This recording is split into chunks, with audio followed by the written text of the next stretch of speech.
Hola, hoy quiero en este video presentarte una discusión de un tema de física de partículas que me parece fundamentalmente relevante. Y es el hecho de considerar que el protón y el neutrón son en realidad dos estados degenerados, dos subestados de carga de una misma partícula. Y realmente este hecho, cuando lo vemos así, pues entra mucho en conflicto con lo que hemos aprendido desde hace años en nuestra formación académica, quizás desde el bachillerato, donde sabemos que el átomo está compuesto por tres partículas distintas, así lo entendemos. Esas partículas son el protón, el neutrón y el electrón. Sin embargo, justamente lo que quiero en este video es discutir algunas evidencias que nos muestran que el protón y el neutrón no son más que dos manifestaciones de una misma partícula. Bien, un poco para entender esta idea, vamos a ver algo de la vida cotidiana. Suponte que tengamos este libro en la mano y alguien observa el libro en la parte de la portada. Y suponte que hace una descripción, tú no estás en ese lugar, alguien está describiendo la portada, tú lo estás escuchando. Y pues se ve una imagen, se ve una serie de información en la portada. Y ahora otra persona está describiendo la contraportada del libro. Y tú también estás escuchando esa descripción. Si tú te das cuenta, inclusive pudiera parecerte que se están refiriendo a dos libros distintos. Si no hay ninguna mención de que se trata del mismo libro, la portada y la contraportada son imágenes completamente distintas de un mismo libro.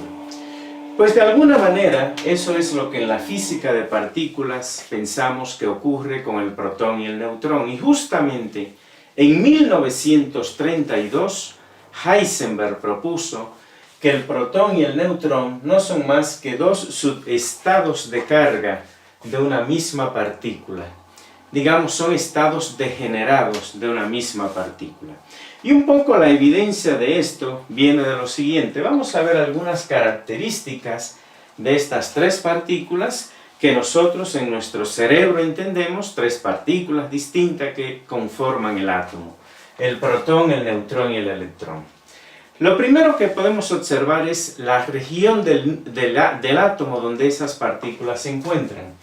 Resulta que el protón y el neutrón se encuentran en la misma región del átomo. Ellas se encuentran dentro del núcleo del átomo. O sea, son dos partículas ubicadas en la misma región, específicamente en el núcleo del átomo. En tanto que el electrón, lo voy a colocar con otro color, el electrón se encuentra en una región completamente distinta. Se encuentra en las órbitas del átomo. Una región distinta en cuanto a las fuerzas que ahí interactúan, el tipo de interacción, las energías involucradas. Esa es una primera cuestión que pareciera ser una coincidencia. El protón y el neutrón se encuentran en la misma región. Veamos otra característica, veamos la masa. Pues resulta que la masa del protón es aproximadamente igual a la masa del neutrón. De hecho, en muchos cálculos, donde no necesitamos mucha precisión, asumimos que las masas son iguales. Sabemos que no son iguales, son ligeramente diferentes. La masa del neutrón es ligeramente distinta, mayor en ese caso a la del protón, pero prácticamente iguales. En tanto, para el electrón no. El electrón tiene una masa que es 10 a la 3 veces, o sea, 3 órdenes de magnitud menor a la masa del protón y del neutrón. Ahí hay otra diferencia que parece importante. Pero hay otra diferencia fundamental, es en la estructura. Resulta que el protón y el neutrón son partículas con estructura. ¿Qué queremos decir con esto? Que son partículas compuestas, partículas que están compuestas por quarks. De hecho, los dos están compuestos por los mismos tipos de quarks, quark U y quark D, solo cambiados. El protón está formado por dos quark U y un quark D, y el neutrón está formado por un quark U y dos quark D. Hay solo un intercambio de un tipo de quark en otro para pasar de protón a neutrón. Sucede que el electrón es una partícula sin estructura, o sea, no está compuesta por ninguna otra cosa, no está compuesta por quark. Otra diferencia notable entre ellas. Y otra diferencia importante que hay entre el protón y el neutrón y el electrón es el hecho de que el protón y el neutrón obedecen las interacciones fuertes. Vamos a colocarlo aquí. Obedecen las interacciones fuertes. De hecho, cabe señalar que desde el punto de vista de las interacciones fuertes, no podemos distinguir entre si tenemos una interacción entre dos protones o entre dos neutrones o entre un protón y un neutrón. La interacción es exactamente la misma. Sin embargo, sucede que el electrón no obedece ese tipo de interacción. Entonces, si te fijas, la identificamos como tres partículas distintas que componen el átomo, pero hay una serie de coincidencias justamente entre lo que es el protón y el neutrón y el electrón, una partícula que claramente es completamente distinta a las otras dos. Un poco debido a esa idea de esas coincidencias entre estas partículas, el protón y el neutrón, es que en 1932 Heisenberg propone que en realidad el protón y el neutrón no son más que dos subestados de carga de una misma partícula. Una partícula a la que él llamó nucleón.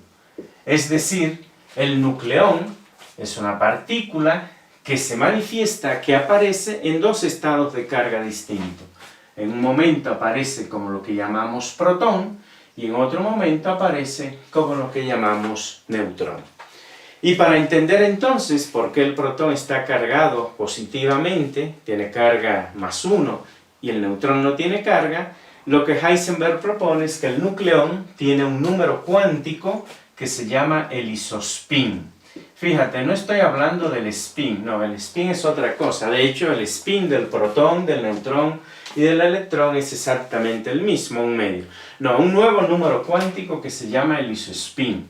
Un número cuántico que se conserva justamente en las interacciones fuertes.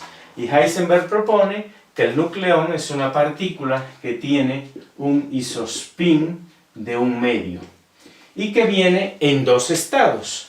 Un estado, en dos estados y tres con valor más o menos un medio. Eso es lo que tenemos.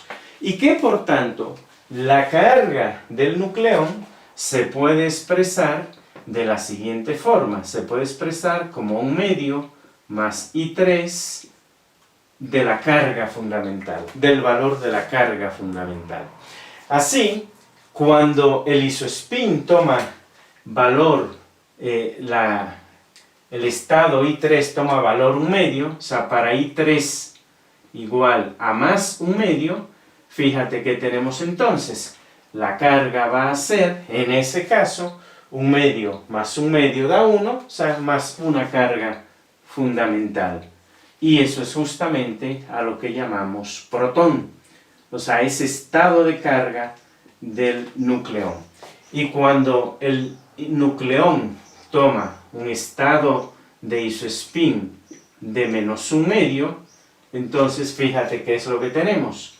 La carga va a ser un medio menos un medio 0, o sea, simplemente 0, y a eso le llamamos neutrón. Es decir, que introduciendo un nuevo número cuántico que desdobla el nucleón en dos partículas, en dos estados, protón y neutrón, ese número cuántico es el isospin. Decimos en el lenguaje de la física de partículas, entonces, que existe una partícula que es un barión de spin un medio, de isospin también un medio, que es el nucleón, que viene como un doblete. Viene como un protón y viene como un neutrón. Una idea muy interesante, justamente propuesta, reitero, por Heisenberg hace ya casi 100 años, en 1932, y donde nos cambia la visión, la interpretación que tenemos en esta parte de la física de lo que es el protón y el neutrón. Dos partículas que acostumbramos a identificarlas, a pensarlas de manera distinta, que junto con el electrón forman el átomo, pero que aquí se ve que el protón y el neutrón no son más que dos subestados de carga de una misma partícula, o dicho de otro modo, dos estados degenerados de una partícula que se conoce como núcleo. Espero pues que este video, donde te presento esta discusión de esta interpretación que damos en la física de partículas al protón y al neutrón, te haya parecido interesante. Si es así, si te ha gustado, como siempre, pues no me queda más que invitarte a que le des like y sobre todo a que me sigas en mi canal Modesto Fismat.